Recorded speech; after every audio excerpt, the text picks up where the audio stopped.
Welcome to We Play Full Out with Bart and Sonny Miller. Take it away, Sonny. Thanks, Bart. Today, we're going to talk about a story that some people may know, some people may not.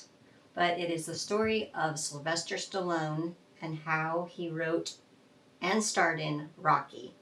And I just love this story because it inspires me on so many different levels. So I'm going to tell the story, then we're going to talk about it and maybe even see some parallels in our own lives of things we've done.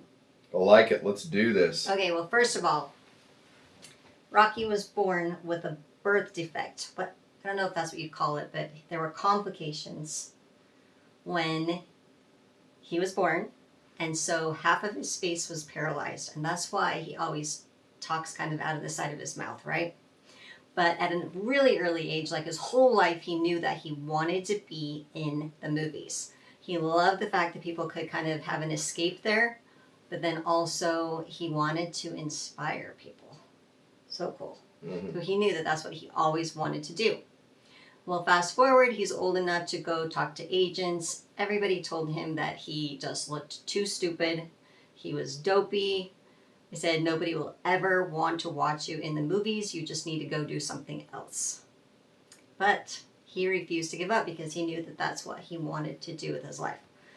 So he's going out, he's getting rejected over and over again. He visited 1,500 agents in New York and got rejected.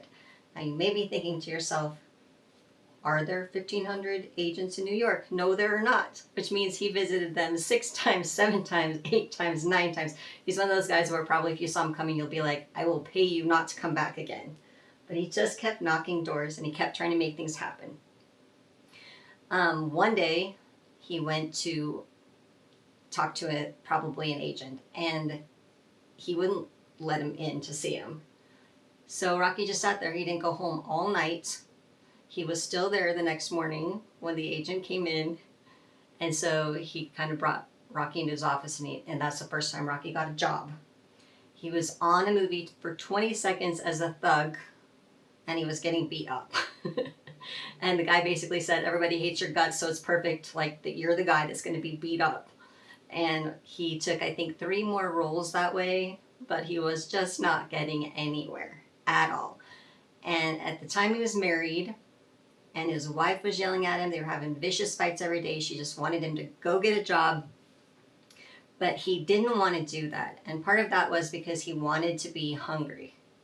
So he knew that if he went and got a job, that he would probably get comfortable in it. He'd start in the rhythm of that. And he just knew that if he was hungry enough, that wouldn't happen.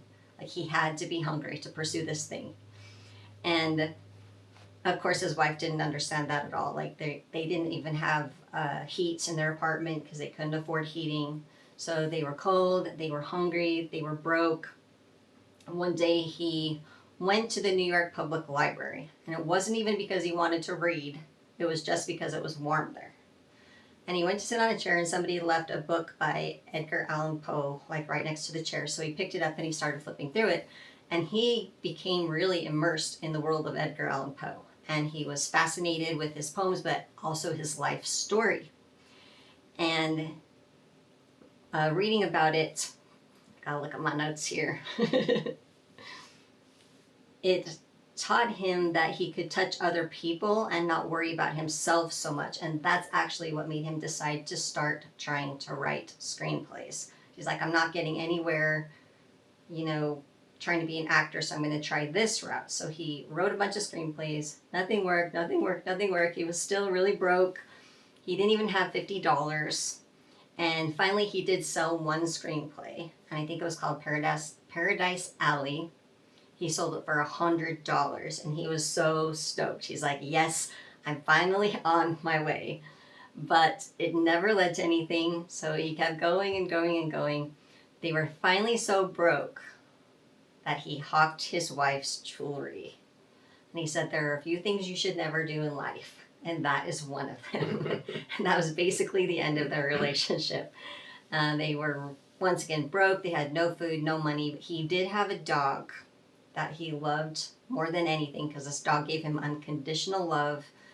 And he was finally to the point where he couldn't afford to feed his dog anymore. So he decided he needed to sell him. So he went outside and he waited in a liquor store, in front of the liquor store, just talking to strangers to see who would buy his dog. Not heartbreaking. And a guy came up and he was negotiating with him, and he wanted to sell the dog for $50. The guy offered him $25. And so he took that, and his dog walked away, and he cried and cried. That was the lowest point of his life because he just loved, that was his best friend. And 2 weeks later, he was watching a fight between Muhammad Ali and a guy named Wepner.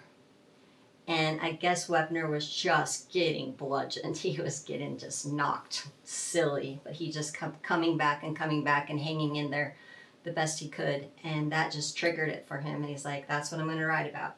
He went home and he wrote for 20 hours straight. He wrote the whole screenplay of Rocky in 20 hours. And then he was just like shaking because he was so excited. He's like, this is it, you know.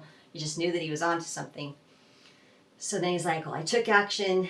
I did the thing. Now I got to go get it out to the world. So he started again, knocking doors, trying to find people who would buy his script. And everybody turned him down. They're like, it's too sappy. Nobody's going to want to watch this. They had all kinds of things to say about it, which, side note, he wrote them all down. Mm-hmm. And the night of the Oscars, he read them out loud when he won. That's awesome. I think something like The Best Revenge is massive success, right? So anyway, he kept getting obviously rejected again and again and again. The guy's just already getting beat up, you know. And he finally finds some people who loved it and they wanted to buy it. And they offered him $125,000 for the script. And he didn't take it because his one caveat was, I get to star in the movie. I'm Rocky. It's me or it's nothing. They're like, okay, walk away then. And he did. And then I want to say a couple weeks later, they called him back. They said, okay, we'll offer you $250,000. He's like, do I get a star in the movie? They're like, no, we're not going to like star a no-name person who's obviously kind of odd looking and talks weird already. We need a big star because we're not going to just throw our money away on you. And he's like, well, then I'm not going to do the deal. So they countered again. They offered him $360,000, more than he'd ever seen in his entire life. Actually, the $125,000 was. And he said, no, I'm not going to do it unless I can star in the movie. And so they kind of finally started to compromise. They said, we'll give you $35,000 and like a limited budget, which was $1 million, but I guess it was a lot less than most people could do. And something about points in the movie, they're like, if we're gonna risk this on you, you're gonna risk it on us as well, right? And so with that $1 million budget, it went on to gross $200 million. But going back, the $35,000, Tony Robbins asked him, like, what did you do when you got that $35,000? Because obviously, like, you had to be going crazy with excitement that you got this money. Like, did you go party? Like, what did you do?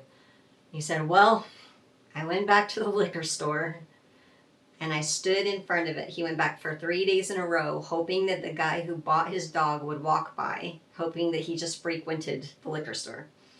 And on the third day, the guy walked by and he said, sir, like, do you remember me? Like, I'm the, you're the one that got my dog. And it'd only been like a month and a half. And he's like, yeah, I remember him. He's like, well, I want to buy my dog back. He's like, will you take $100 and like, can I have him back? The guy said, no, I love this dog. Like, I'm not going to sell him back to you. He goes, well, how about 500? And the guy's like, no. He's like, how about 1,000? The guy's like, no amount of money you can offer me is going to get you this dog back. Well, he just kept changing the price, and he walked away with his dog for $15,000, and he promised the guy a part in his movie. So I guess that guy is also, so Rocky's dog, Butt Kiss, and the guy are in the original Rocky movie. How is that for a story? It's awesome. So cool. All right. So I'm going to ask you some questions so that we can kind of have a conversation around it. I think it is so, so powerful. And what a persevering human to do that, right? Yep. So what stood out to you the first time you heard that story? Well, I think the first time when I heard it, when he told it to me, the number one thing that stood out to me was a man that really knew what his purpose and his why was, and why he existed. And I think it was very evident that he didn't know exactly what he was going to do, but he knew that that's where he wanted to be. And so for me, it's critically important that when he had the opportunity to go get a job, he knew what that job would do to him and not for him. And I think in my career and in my life, there's been that so many times, and I do get complacent. And I find that another thing that really I found and that we found in our career is that, when you're making good money, it's easy to get relaxed instead of pushing and, really being hungry and wanting to be innovative. In fact, you see it a lot when a lot of companies get a large amount invested into them. They don't do guerrilla marketing. They don't do things that a self-funded entrepreneur does. And a lot of the times, the self-funded entrepreneurs are the ones that turn around and absolutely beat those guys up because they had to be innovative, scrappy. They had to make quick decisions. They didn't have the ability to take time because they had millions of dollars and go hire 50 other people to work and do all these things. They had to make things happen. It's kind of going back to the being hungry. Yeah. Versus not. Yeah. And then also it's like burning the bridges, which we talked about with Tyson last week, is when you burn the bridges and you have no plan B, like something's got to give. You're just going to keep going until it does. Yeah, it's kind of like the analogy, and I won't get it right here, but everybody's a bunch of talk until you get hit in the face. Oh, yeah. That's a good one. And then all of a sudden it all changes, So I think there's a lot to be said for that. I also think that when you burn the bridges, it changes everything. When you're backed in that corner, there's a lot of things that happen in your ability to, live or die, I guess, in essence. Live or die, yeah. And correct me if I'm wrong on this, but I remember a long time ago, I think it was by Robert Allen, the book. Mm-hmm. It was basically like, can you make $1 million? And she was, I think he was talking to a woman. Mm-hmm. She was like, no, I can't do it. And he's like, well, what if your daughter was a hostage and you had to make $1 million? Right. She's like, I could do it. It's just one of those things like, how bad do you want it? Is it live or die? Is it burn the boats? Or is it I have a plan B? Yeah. Yeah, I think there's a lot to be said for this as you break this story down. I mean, there's a lot that plays in the psyche, a lot that plays in your passion and your drive for what you're doing it for. Yeah. It's like you said in that example, could you make $1 million? For herself, she couldn't. Right. But for her outcome and her why. Yeah, but for her daughter, she most definitely could. Yeah. And so sometimes it's a lesson to learn that what we can't do for ourselves, we can do for others. So therefore, we need to make that our why and go dig in and do it for them. Well, and we talk about whys a lot, but what it really comes down to usually is if it's bigger than you, that's when it's the most powerful. 100%. Right. Yeah, absolutely. Okay, my next question, I think you kind of already answered a little bit because you did talk about entrepreneurs, but how do you think Stallone's story mirrors the challenges entrepreneurs face? Well, I think a lot of times entrepreneurs, if I, in all my career, being a young entrepreneur and then working with a lot of entrepreneurs out there is that for some reason, we all sell ourselves on one funnel away. And it's like, that only means a couple funnels. And or one. Yeah, or You're one. just one away. Yeah. And we forget that isn't always the case. Yes, there are people who win the lottery. Yes, there's things that happen. Let's be clear. But for the most of us, we get into this because, and if we didn't, it's like I always use the analogy of a woman having a baby. Ask her if she wants to have another baby after she's had the baby, and you'll die. Right? I mean, so like but after time passes, we always sell ourselves on it's a good idea to do it again. And for some reason, our psyches allow us to do that. Thank goodness. I don't think a lot of us would do a lot of things. So we get into it not realizing how much time, energy, effort it's going to take. And then we either get discouraged and we give up, or we double down. And that's a choice, right? But a lot of times, it's a funny thing. I'll never forget the first time that Sonny and I invested in our first mentor. And I'll never forget the fear that I had in doing that. but the lesson I learned. And here was the lesson I learned. I learned that as soon as I gave that money away, I didn't care if I ever talked to that person, which is really interesting. It was that I proved to myself that I could do it, and I could hire the mentor, and that I could charge that much because I did that. I took that action. I actually made that happen in my life. And I don't know why that was such a big breakthrough for me, but it was. And as that ramped up to where, like an inner circle membership's $50,000, a lot of people look at that and say, that's crazy. And in some ways, maybe it is. But at the end of the day, it allows you to make through breakthroughs that you normally wouldn't break through. And I think that's the big thing. And I think, Sylvester did things that I've done in my life. I've sold horses that I didn't want to sell, that meant a lot to me. But it was at a moment in our career where we needed that money. Yeah. I sold a horse trailer that I coveted. I mean, literally since I was a little boy to own. And there came a time that we needed money, and so I sold that trailer to make that happen. And I swore one day I would get it back. And so there are times that we have to make major sacrifices to make things happen. And so I could rant on it all day, but it's impressive when we as humans can keep our word to ourselves and do the things that we know we are called to do. I love that. Okay. Playing full out. We talk about, obviously, where we play full out. So, I guess, do we want to talk about what it means to play full out in our own lives and how maybe he did it as well? Yeah, so I'll just hit on a couple things that I really am impressed when I hear the story, too, that may be of advantage to you to see from a different perspective, or maybe you caught it, too. But when I think about playing full out, he went back to these guys 6, 7 times. He was willing to, when he got offered money, to say no. And in most negotiations, I tell people all this, I tell this a lot to my high-end clients, don't walk into a negotiation that you can't afford to lose, because you will. And you need to ponder on that if you didn't catch that. But never walk into a negotiation that you can't afford to lose. Have somebody else go negotiate for you. But he did, and he knew what he was willing to do. And I feel like so many times in playing full out, and let's just go to couples for a second, Sure. We are so afraid to be our authentic self and to play full out, because if we do, we know inside of ourselves we're going to lose. Now, that doesn't mean it's true. Yeah. Doesn't mean it's true.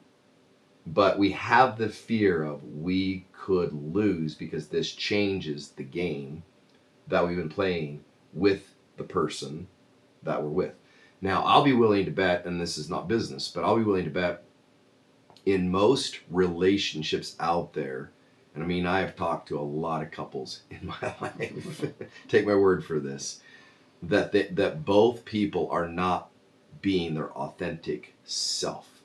They're saying they're being their authentic self, but when it really comes down to it, they're scared to death to be their full authentic self with their significant other.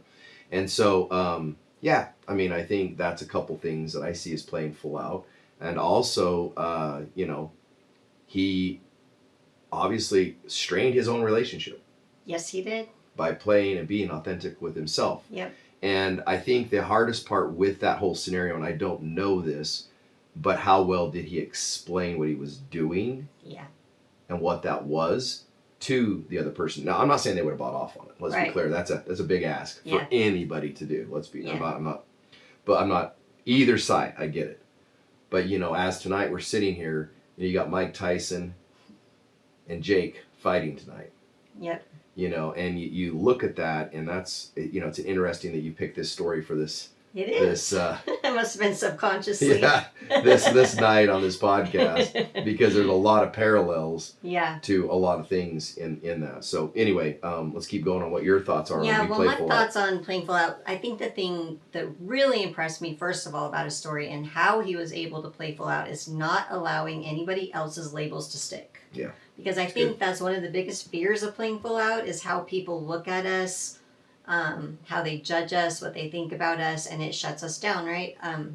Just saying by Carl Jung, and I might get it wrong, but we're all walking around in shoes that are too small.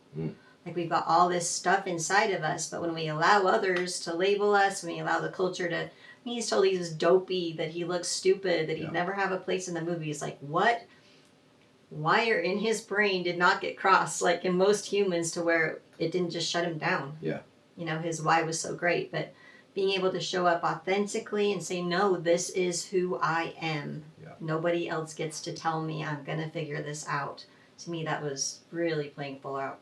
Yeah, and I'll do a big shout out right here to one of our amazing friends that did this exact same thing in his career, and that was Kent Darracott. If you go back and look at his story, and a lot of you have no idea who he is, so I'll tell you here in just a second, but you know, Kent was made fun of in school as a little kid because he had pop bottle glasses. They were so thick. And like the kind that made his eyes look really big when yeah, you look at him. Totally. And so, you know, he really, his mother was his savior, and his mother said one day, you know, people will, they'll love this, and you're going to be great, and you're going to do all these things, and God, thank you for amazing moms that have great intuitions and, you know, really install that. But, you know, that's what, those glasses are what made Kent's career literally become what it became. Yeah. And if you don't know Kent, you can Google him, but he was the largest celebrity in all of Japan, and an American guy, you know. And anyway, I don't want to get onto his story too much, but big shout out to you, Kent, for doing that. It was amazing. Okay. Have you ever been in a situation where you had to bet on yourself against all odds? Lots of situations.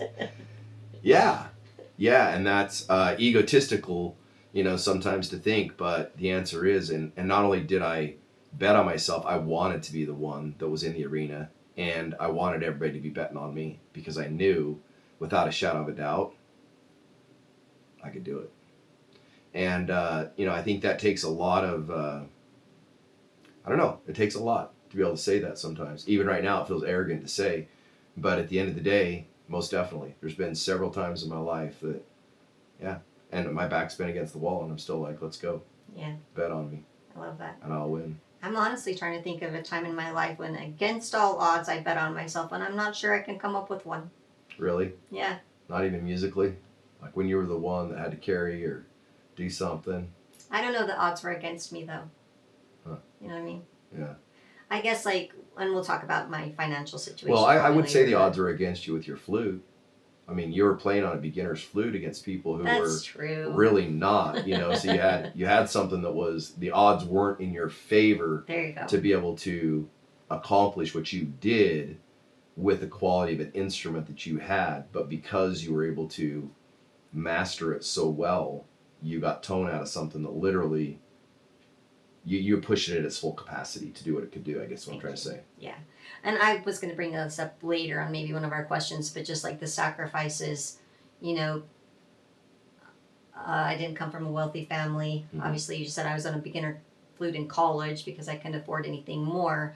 But just actually cleaning my flute teacher's house, cleaning the gymnasiums, doing like whatever I could to take lessons, you know, and I think that I walked away from that knowing that I could do things even if I didn't have the money. Like, it made me kind of think outside the box. Really, like, strengthened my character in a lot of ways. So there's some good lessons there. Yeah, for sure. Okay, how do you stay resilient when you feel like the odds are stacked against you? Well, the biggest thing I try to do is honestly, number one thing I do is I reach out to other people. And more than not, I have some really good friends that if I reach out to them, and I don't even have to, they don't even know I'm in a bad spot, I guess is what I'm trying to say. But when I'm around them, they always build me up. And so it's really good to be around that, and it helps me stay resilient. Also, I have a tendency to listen to certain songs that will, you know, make me just go, oh gosh. And there's certain movies that I can go back and watch that I sit and go, man, that was a true story, and that person did it against all odds, and so I can do it. Like so Sylvester? Yeah.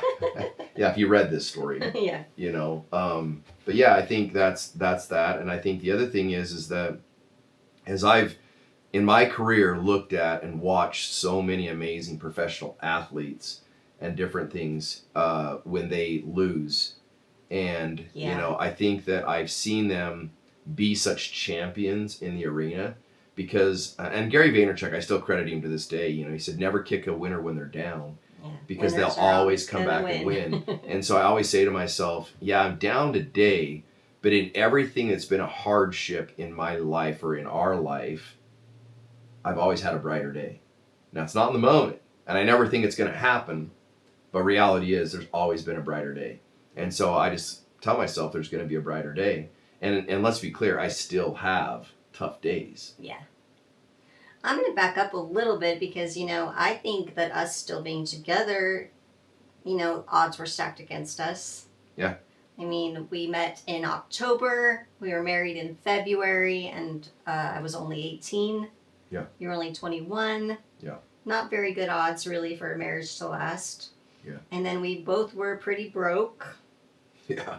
And so kind of odds were against us to be where we are today. Like, in a lot of ways, we've been really tenacious and have had a lot of perseverance and worked things through to where we are. Yeah, there's no doubt. I mean, if you look at the odds of where we're at today, and you know, we spend hours just on this by itself, but you know, I think it's the biggest thing that came down to is communication. Well, lots of things, but one of the big things was being able to communicate. But where we came from, humble beginnings, it allowed us to know that we could live through that. Yeah, If that makes sense. it does. So I think sure. a lot of times, you know, it was like And even we're both like have a good work ethic, I would say. So Yeah. it's like we just put our heads down and go. yeah, good. Well, okay, so we're going to talk about sacrifices because Sylvester had to sell his dog. We already brought up some of the sacrifices that you had to make, and selling horses and horse trailers was a very big deal. It was for me for sure. And I sold every saddle. I Yeah. sold everything that meant the world to me at that point in my, you know, my existence and my being for sure. Yeah. Worldly wise. And now you've got him back, just Yeah. like Sylvester. Yeah. I do. All right. I have this question too. So, do you think that Stallone's refusal to compromise on starring in Rocky was a bold move or a risky gamble? Honestly, neither. Neither? Uh, What do you think it was? I just think he knew what he wanted. I don't think he was gambling it. He knew he was going to star in that movie. And you ask if it was a gamble or what? Risky move. Or a risky move. I think that there's a Or a point. bold move, I mean. I mean, a bold move for sure. Bold move. But that being said, especially where he was at financially and everything, Yeah. it was bold, no doubt.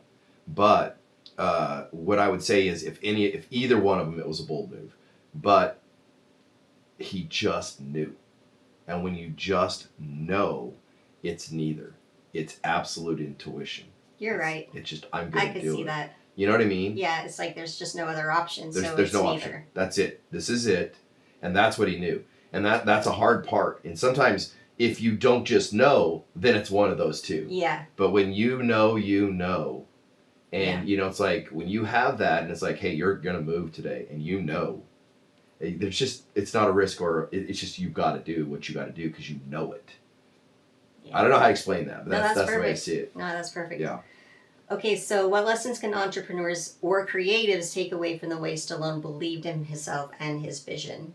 I think we kind of talked about that with the why, wouldn't you say? Like he had a vision, he knew the outcome of what he wanted to be, and he just went for it. Which a lot of times entrepreneurs, like we find, don't really know why they do what they do, right? They don't really have a vision for where they actually want to be. Well, let's back up. I think one thing Stallone did that I wish I would even do more in my career is he knew what he wanted and what his why was. Yeah. From the beginning. From the very beginning. He didn't just go, I don't know how to explain. He didn't just go start a business to start a business. Yeah. Like he started something because he knew. Like Tyson Durfee knew he wanted to be a professional world champion from the day he was young. Yeah. And therefore he never deviated from that path. Which would you say a lot of entrepreneurs are entrepreneurs because they want to make money starting out? And They- then a lot of times all of a sudden they come up with a why a little bit farther down the road. They but- think their why is their money. Yeah. But they really get into it, so the sustaining power isn't there because it's based on money, not on what they're doing, and it just happens to make money. Yeah. And I think there's a difference. Mm-hmm. So I would say, you know, as you're looking at your career, like I look at my career, a lot of decisions I made weren't because I was passionate. Yeah. They were because I knew there was money there. I had a skill set, I could do it. I knew I could do it, so I went for it. And it paid off, you know. But I wouldn't say that, anyway, so I think there's a difference in a person who's passionate, that's going to play music till the day they die, and it's not going to die inside of them, and they don't care if they ever make a dime. They'll live at their mom and dad's house. They'll live at their friends' houses. They'll do whatever it takes as long as they can have an instrument in their hands, versus a person that says, I'm going to teach, or I'm not, that's a bad analogy, but I'm just going to do something because I got to make money. Right. And I think that's what we all have to decide in ourselves and in our psyches of what that is. And there's not a right or a wrong choice. I'm not saying that. But I'm saying I think there's a difference in the two people. Yes, there is, for sure. I was going to go deep on psyche stuff, but we're not going to right now. Yeah. Why do you think Rocky resonates so deeply with people? And what parallels can we draw between the film's underdog theme and our own lives? Authenticity. Yeah. 100% authenticity. I mean, you love Rocky for, I think, few things. Number one is you see the love he has for his wife, which everybody dreams and desires of some sort, you know, of like somebody that loves you or that loves somebody so deeply that no matter what pain, no matter what they've been through, they're going to do that. So I think that's a yearning for all humans, no matter where we're at or who we are. I think the next thing is that there's nothing that I can tell you that I love more than seeing an underdog win. Yeah. We all love to see an underdog win, especially, and this is what I'm going to add to it, if we can see their past. Yeah. If you don't know it's truly an underdog to be an underdog, but they didn't put the work in. Like, I don't know how to say it. Like, if I just saw this is a bad thing to say, sorry you guys, and I hope this isn't the wrong way to say it, because it's probably going to come across wrong. But if I saw somebody that literally was just sitting there, they bought a lottery ticket, and they won it and made it, but they were an underdog because they had nothing, let's just say. Okay. I would look at it and be like, not a great story. Yeah. But when I look at somebody who literally has exercised, beat the bag, went to the hardest core gym impossible, you know, the sacrifices, the determination, all that, and then walks in and wins, you're like, that's my guy. It's inspiring. It's so It inspiring. stirs all the emotions in you. But they put the work in. Yeah. They put it in. Like, even if they got their ass kicked, you're like, still a hero to me. Yeah. And, you know, that's the underdog that they're still a hero regardless if they win or they don't win. And you still love them because they went after their dream at such a high level of passion. And we all, I think, yearn for that, right? We do. I mean, for me, that's what I did. You know, in all the things, and you know this about me, when I put my head down and go, I work hard. I mean, I put the hours in. Yes. I put the sweat in. I put the tears in. Yes. And when it's game day, like, win or lose, I'm proud of myself because there's not a day. Because you played full out. I did. I played full out, you know. And I think that's the thing that I could go to sleep with at night. Now, I didn't always get the W's, you know. But at the end of the day, when I did get the W's, it was like, it wasn't like, it just had, you know, there was a lot of people that had more talent, I would say, just pure raw talent than I had. I had to work hard. Yeah. So good. Okay, what would it look like for someone listening to this podcast to play full out in their own life today? I think number one is get real with yourself. Be super authentic with yourself. And I think that's the number one thing is if you have a dream that lives inside of you and you are not doing it, you got to get real with that. If you're afraid, just like with Rocky, that somebody might see you and say, you have a blemish. Matter of fact, you have multiple blemishes. And, you know, you're just not going to make it. and you're still giving up, I'm going to say don't give up. I think what playing full out for me is if you want to play full out, you have to be able to go to bed at night, lay yourself down and say, I gave it 100% today authentically. Now, what I mean by authentically is let's say that Sonny and I have a disagreement on something, that I'm not just going to back down and say it's okay. Now that doesn't mean I'm going to fight. We have to have a conversation around this because this is not, I don't want this to come across wrong. But what I'm saying is that when I play full out and Sonny plays full out, we can still go to bed at night, maybe even pissed off at each other, but still love each other, knowing that we're on the same team. Yeah. If that makes sense. Yeah. But we're going to have to work through this on the same team to get the outcome or to come to a resolution. But that doesn't mean we have to go to bed thinking we're getting divorced tomorrow. That's playing full out. Playing full out is also knowing that you're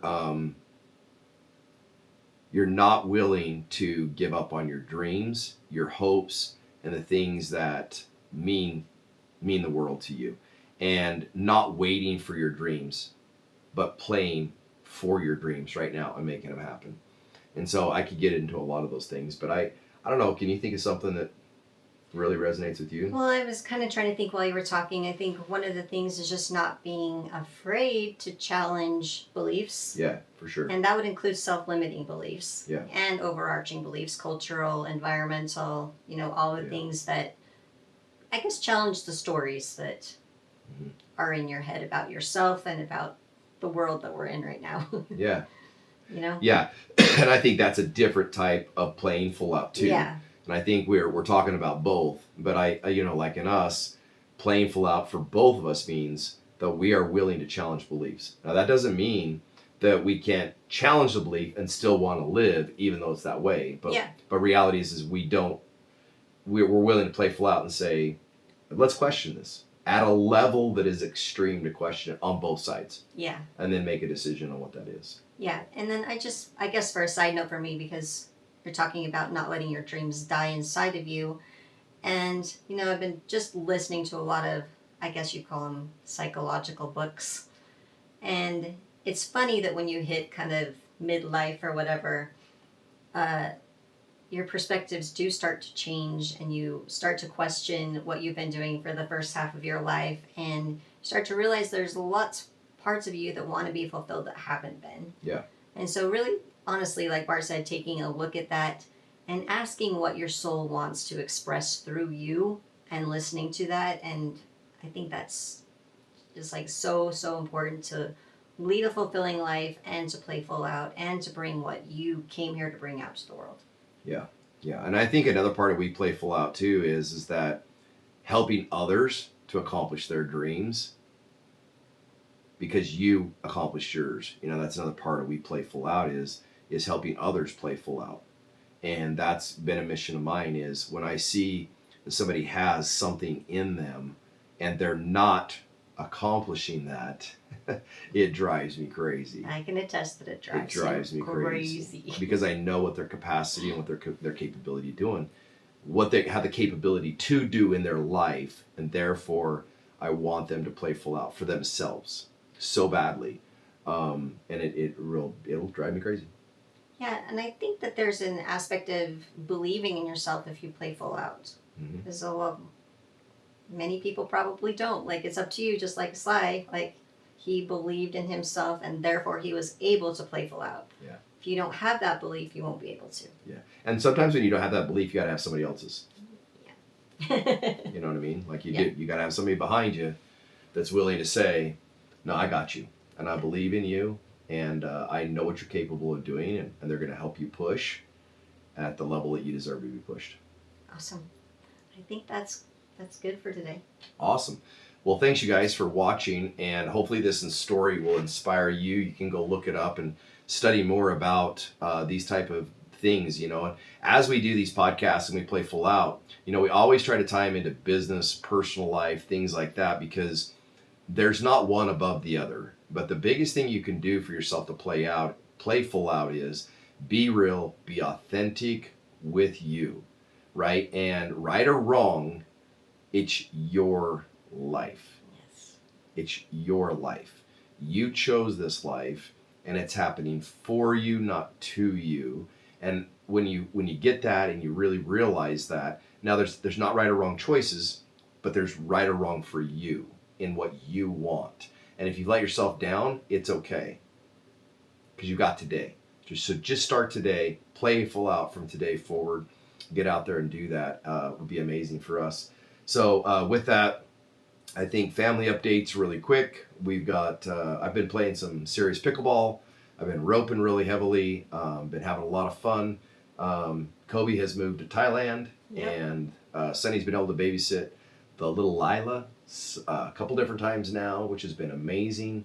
And we're shipping a lot of candles out right now, which is awesome. So that's been fun. Yep.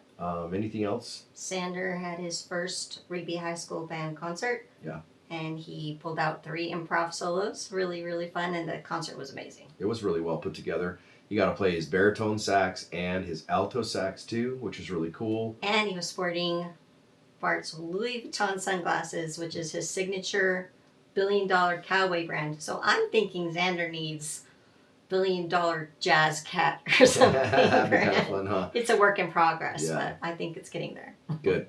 All right. And if there's any other topics you want us to talk about or ideas, we would love that. And with that, this segment sponsored by I Do Epic.